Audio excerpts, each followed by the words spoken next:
Welcome, architects and engineers. In the realm of ultra-scalable systems, the kernel has long been a black box, where performance goes to die, or where complexity leads to instability. Traditional kernel modules are risky. One null pointer and the entire fleet goes down. Enter eBPF, or Extended Berkeley Packet Filter. It is a revolutionary technology that allows us to run sandboxed programs inside the Linux kernel, without changing kernel source code or loading risky modules. For senior architects, this means achieving sub-microsecond latency and 99.99% observability coverage. Today, we are moving beyond theory. We are going to build, compile, and load a functional C-based eBPF program using the LLVM and Clang toolchain. By the end of this session, you will understand how to hook into the kprobe system to monitor system calls with surgical precision, ensuring your infrastructure remains both performant and secure at a global scale.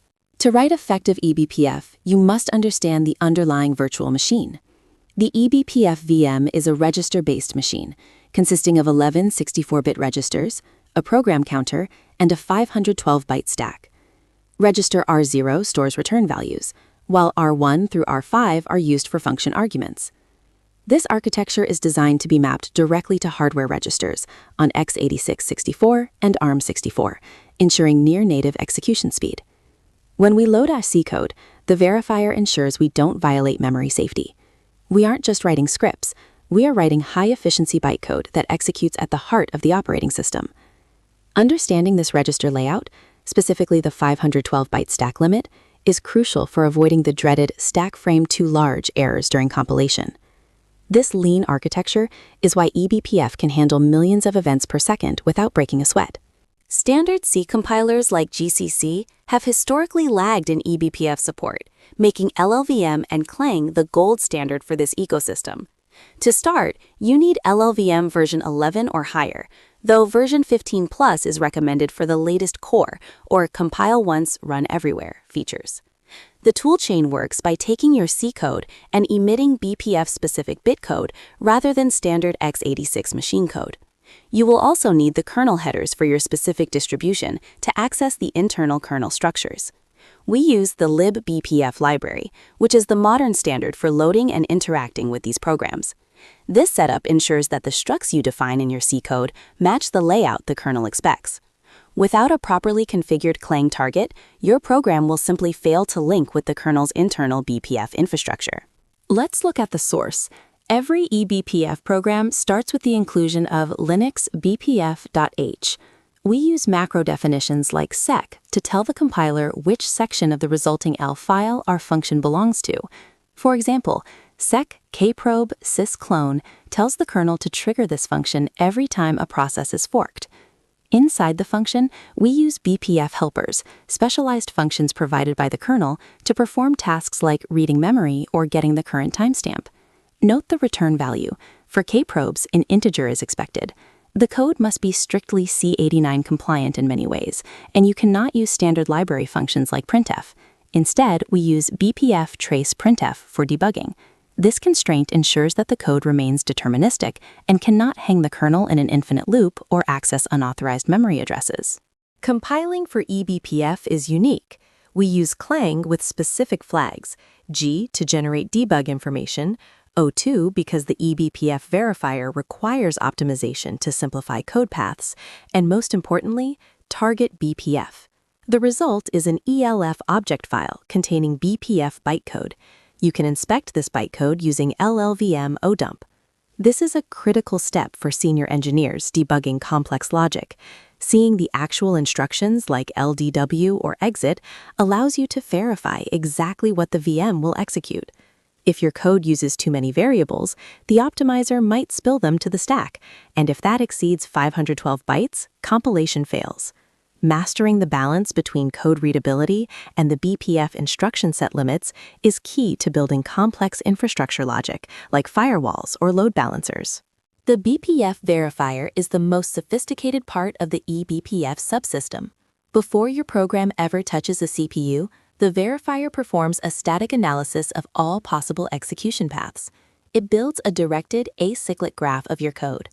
If it finds a path that could lead to an infinite loop, an out-of-bounds memory access, or an uninitialized register read, it rejects the program immediately. In older kernels, the limit was 4,096 instructions, but modern kernels allow up to 1 million instructions.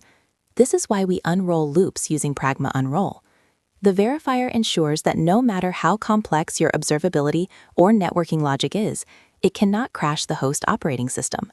This blast radius containment is why eBPF is trusted in high-availability environments at companies like Cloudflare and Meta.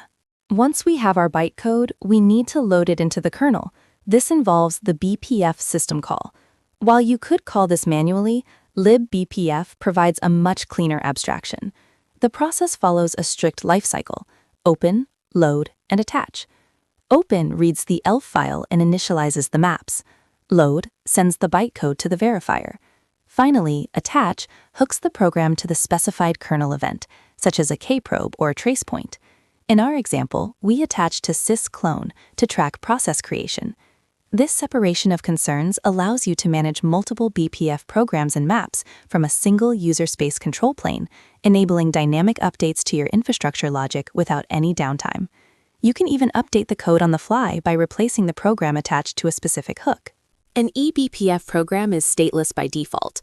To persist data or communicate with user space, we use BPF maps. Maps are efficient key value stores residing in kernel memory.